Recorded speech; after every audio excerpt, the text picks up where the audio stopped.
Sige, go. Mag-ano ka na. Itutour mo na kami sa ano. Dito Go. mga tayo mag-igagal. Go. Tour mo naman kami sa hacienda mo. So, ito tayo sa asyenda namin. Dito muna tayo sa swimming pool namin. Itong pinaka-the best dito na gustong dayuhan ng mga tao. Dito tayo sa Ayla Baluga.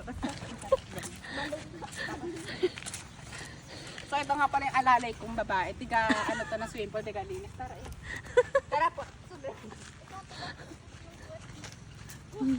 So, ito guys, ito na po yung ano namin. Ang gastos, bali po ang gastos namin dito ay bali po lahat is 2.5. 2.5. Yan. Napakamahal po nitong ito po ay galing po sa Dodo ko. Dodo ano po pangalan. So dito po tayo kay Lulaan.